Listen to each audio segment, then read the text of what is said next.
tester si tout marche. Non, j'ai pas besoin de dessiner. Ok. Salut tout le monde. Bienvenue à la deuxième vidéo, chronique. Non, j'allais dire chronique.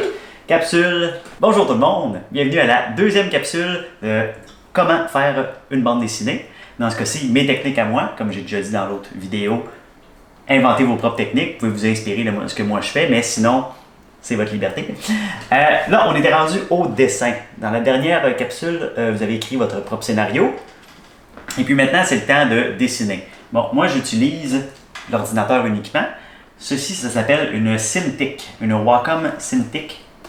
Je vais vous l'écrire. Donc, c'est un écran tactile sur lequel on peut dessiner. Donc, absolument toutes les étapes de création de la BD sont faites là-dessus. J'utilise plus aucun papier. Donc, la première chose quand je fais une page de bande dessinée, c'est un brouillon. Mais un brouillon vraiment là, très sommaire. En fait, ce que je fais, c'est je regarde le scénario, je regarde combien il y a de cases dans la page. Dans ce cas-ci, il y avait 1, 2, 3, 4, 5, 6 cases. Et là, je vais m'amuser à décider ça va être quoi la grosseur des cases, quels vont être le remplacement. Dans ce cas-ci, c'était beaucoup de petites scènes où Henri parlait avec Julien Christophe. Donc, j'ai pas besoin de gros plans larges, j'ai pas besoin de voir beaucoup de décors. Donc, plein de petites cases rassemblées comme ça, avec 2 cases longues ici, parce que Julien Christophe est en train de courir vers la droite. Donc, ça, c'est une étape assez rapide. Dans mon cas, ça me prend à peu près 5 minutes. Et j'ajoute aussi tout de suite les textes.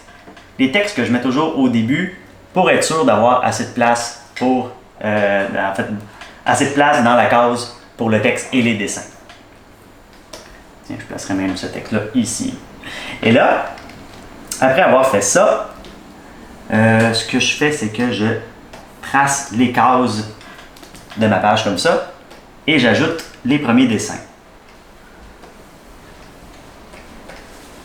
Donc ici, c'est la première version des dessins. En fait, c'est des esquisses. Ça a l'air quand même assez bien comme ça, mais vous voyez, c'est encore quand même assez brouillon. Les lignes sont un peu empilées les unes par-dessus les autres. C'est pas particulièrement joli. Puis la manière que je fonctionne pour ça, c'est que chaque dessin est fait séparément sur des calques différents. Donc vous voyez, si je veux déplacer un élément, ça je peux le faire.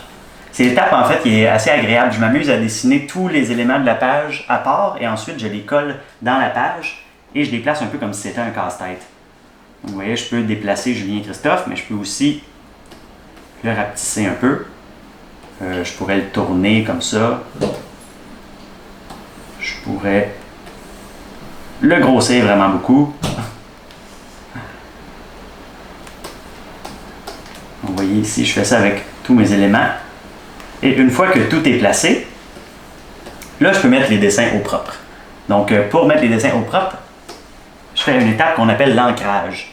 L'ancrage, la manière que ça fonctionne, il suffit juste de retracer tous nos dessins avec un trait plus foncé. Et toutes ces étapes-là, vous pouvez les faire aussi sur papier. En fait, sur papier, l'équivalent, ce serait simplement de faire les croquis de sa page au crayon à mine. Ensuite de ça, on encre au crayon feutre ou au stylo et on efface ensuite les lignes grises en dessous. On attendait.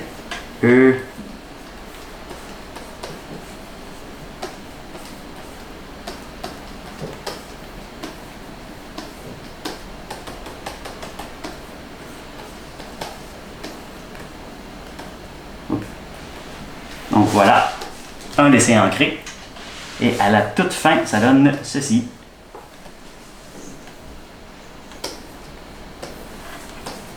Ah tiens, j'ai ajouté des bulles tout de suite. Et voilà, on a notre dessin final. Et sinon, pour faire les croquis d'une page, moi, ça me prend environ 1 heure. Et après ça, l'ancrage, c'est une autre heure par-dessus.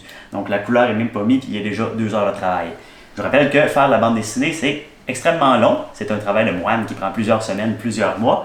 Donc, il faut être assez patient et aimer être tout seul et travailler dans ces choses. Mais, par contre, il y a certains auteurs de bande dessinée qui peuvent travailler à 2. C'est-à-dire qu'il y a une personne qui fait le scénario et il y en a une qui fait les dessins. Moi, dans mon cas, j'aime bien travailler tout seul, donc je fais absolument tout.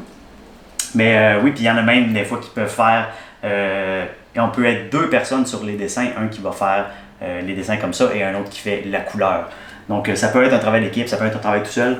Comme je dis, trouvez votre propre façon de fonctionner. Si vous pouvez même écrire une bande dessinée avec un de vos amis, vous êtes 2 au scénario, puis il y en a un des 2 qui dessine, ça c'est votre liberté à vous.